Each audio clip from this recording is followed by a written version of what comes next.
Baba kan. Apa tadi hadir sebentar. Untuk dua.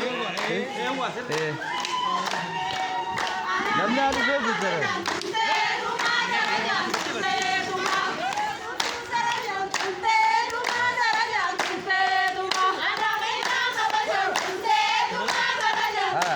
Lagi orang bergerak, hidup surah surah kata.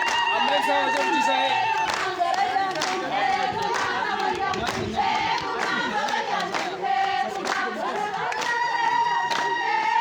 Apa tadi?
Hadi ni kabuy.